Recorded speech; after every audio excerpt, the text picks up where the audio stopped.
Hi, it's Chris Rowe, and I'm here to talk to you today about the options calculator. The options calculator can be an incredibly useful tool when you're trying to figure out what an option contract might be priced at if some of the variables were to change. So, what do I mean by that? The only thing that's going to change the price of a stock as opposed to an option contract is the supply-demand relationship. If there's a lot more demand than there is supply, a stock's going to trade higher. If there's a lot more stock for sale than there is to buy, the stock's going to trade lower. When it comes to options pricing, though, it's a little bit different. As you probably know, there are several variables that go into the price of an option. In other words, how do we decide if an option is going to be trading at 8 or 12 or 20 or 1? Well, there are several variables that go into the price of an option. One is the price of the underlying stock. Another one is the amount of time that the option contract has left before its expiration day.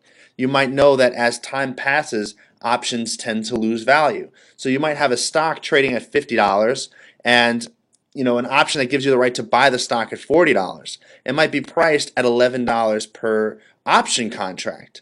However, what happens if the option will expire in about 1 week? Well, instead of trading at 11, that might be trading at $10.20. Let's go into a real-life example, and I'll show you how to use the options calculator to get a good estimate of what might happen to the price of your option contract. First thing I'm going to do is I'm going to go to the options chain to find an option to use as an example. I'm going to type in XOM, that's ExxonMobil, click Get Quote.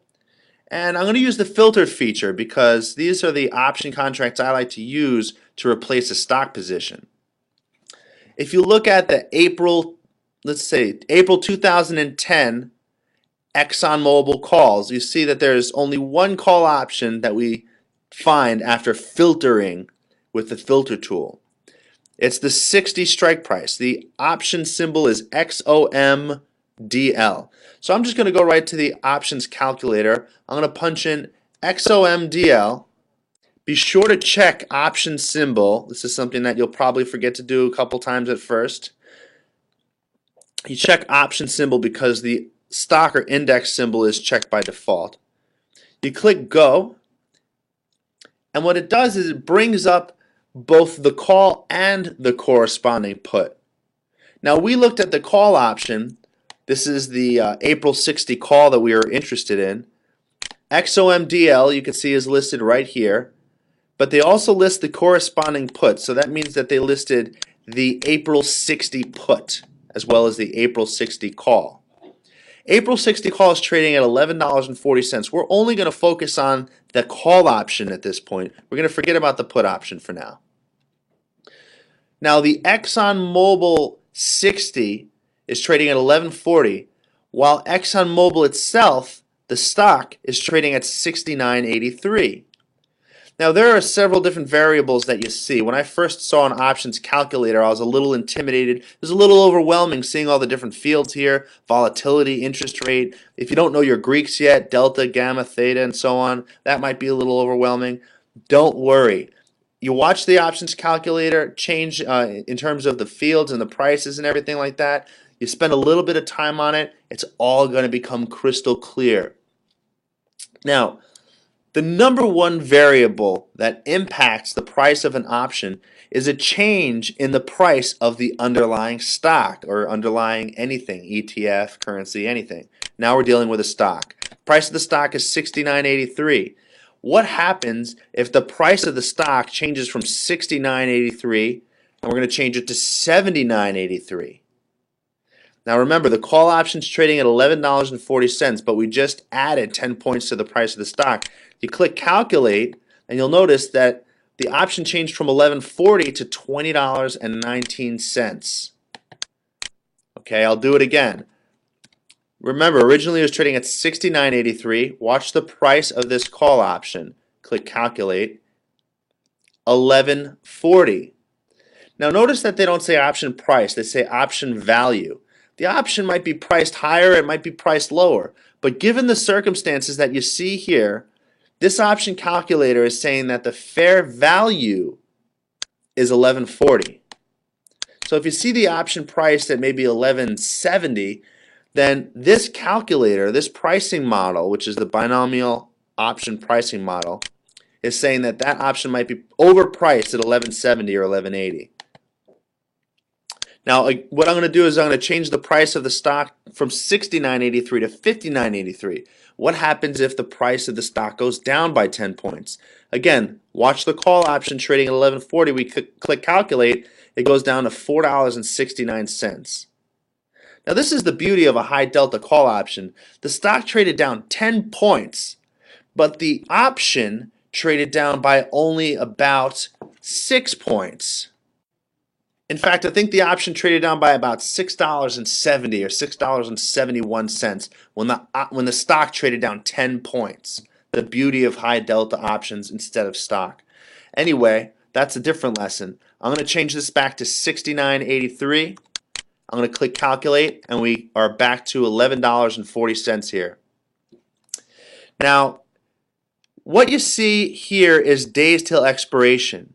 You want to play around with this a little bit more. Let's pretend instead of 206 days till expiration, now these are calendar days, not trading days, let's say that there's only 6 days left until expiration. Click calculate and watch the option value move from 1140 to $9.83. So again, we're assuming this stock did not change in price, or we could assume that the stock is back at 69.83. But instead of 206 days left, there are now 6 days left. The option lost about, let's see, looks like it's about $1.57 in value. So after 200 days have passed, there's 6 days till expiration. We're entering options expiration week in April. We know that the call option should probably lose $1.57 in value over that time. Now, I'm going to add the 200 days back, and we're going to say that there's 206 days left until expiration. Watch the value of the call option change. We'll click calculate, back to 1140. What you might notice is everything on here is changing. You change one variable and all these other fields change. Look at delta. If you don't know what delta is right now, don't worry about it. You will learn that. But you can see the delta is 79. Again, I'm going to take 200 days off of here, put 6 days left till expiration. Watch the delta changes from 79 to 1. In other words, this option is going to trade in parity with the stock with a 1-point change in the stock's price.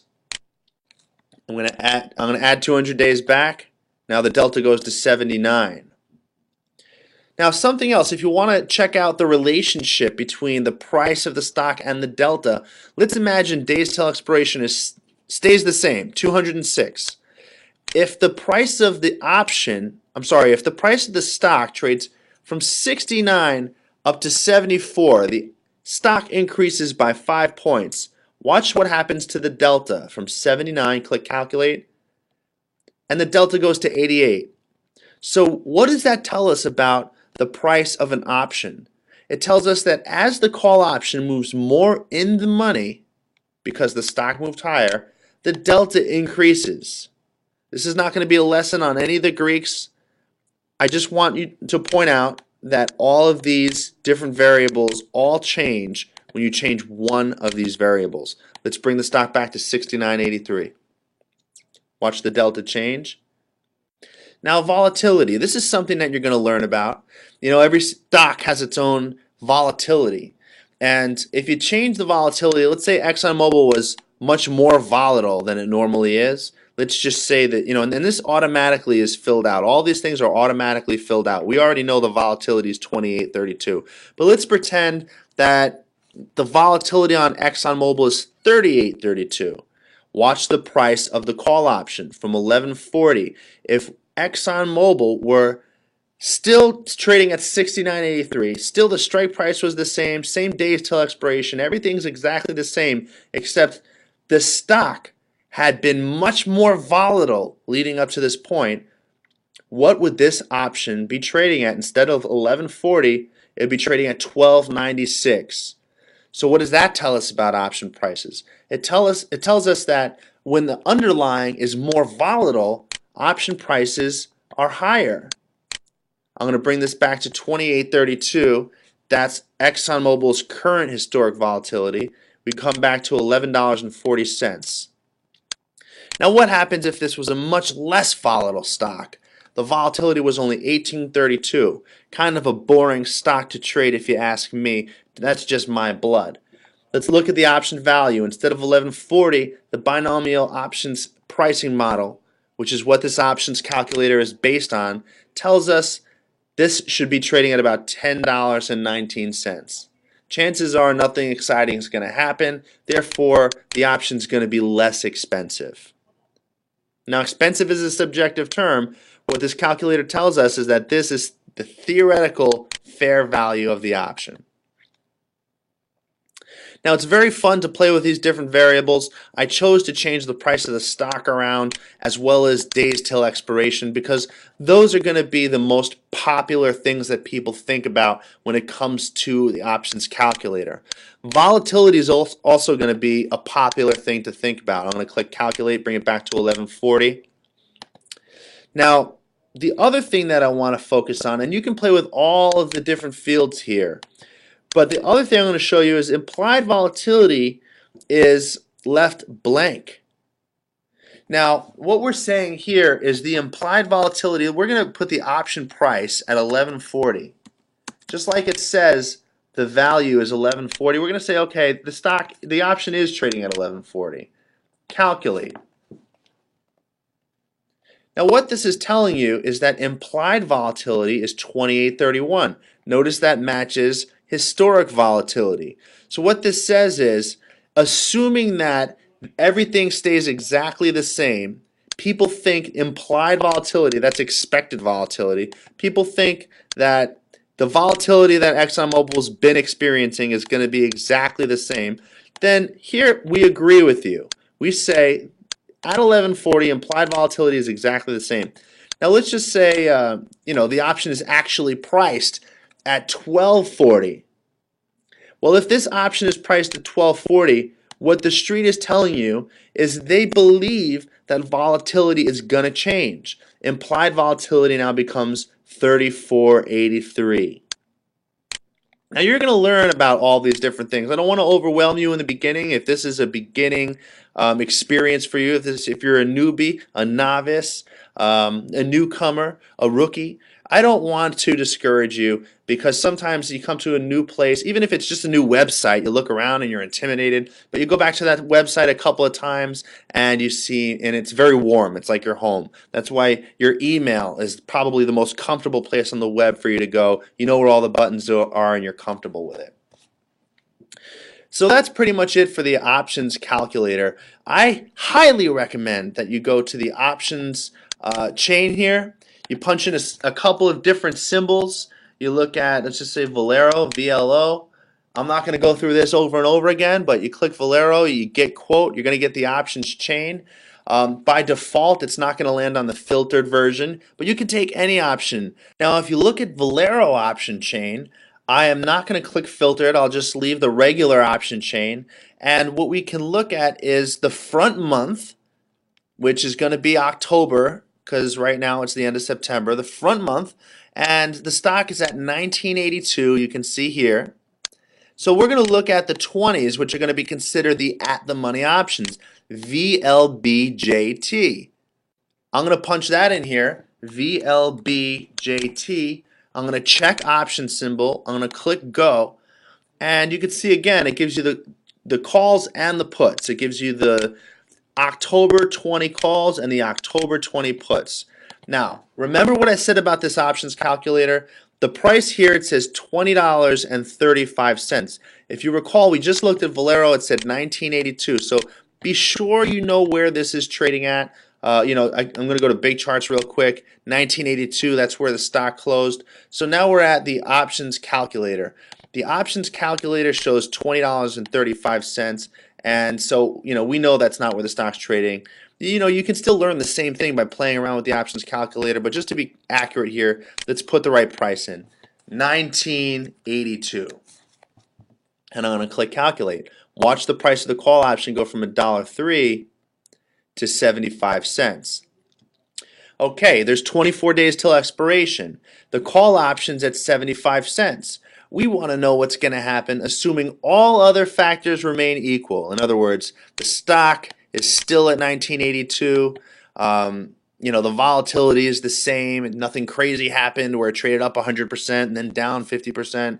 Let's just say all other facts remain equal. All other variables remain the same, except the days till expiration. There's 1 day left. So watch the call option and watch the corresponding put option. I'm going to click calculate. With 1 day left, this call option would be trading at about 9 cents or 10 cents, and this put option would be trading at about 27 or 28 cents. Let's say there is only 20 days left till expiration. You can see that the call option is 68 cents, the put option is 86 cents. So you can basically plug in any option symbol here and just play around and see what theoretically the option would be priced at or valued at if you change any of these variables. I hope that this is clear. If this is not clear, the first thing that I would like for you to do is to contact us. Contact me. I'll shoot another video and I'll clarify anything that people don't understand after watching this video. And if you're new to options, don't expect to grasp this right away. If you're new to options, I suggest you take some option symbols, put them in here, click option symbols, and just play around with the different variables. And if it's an eyesore, just come back a little bit later and play around with the variables again once or twice, and it'll all start to sink in. When I started playing around with the options calculator and messing around with the different variables, it became so clear to me how an options price would react to a change in these variables. It became so clear relative to when people were trying to teach me in a book or with a pencil and paper. So play around with the option, change the variables, see what happens to the options price, and you'll start to understand why options trade the way that they do. All right, well, that's it. Good luck. And again, contact me if you have any questions.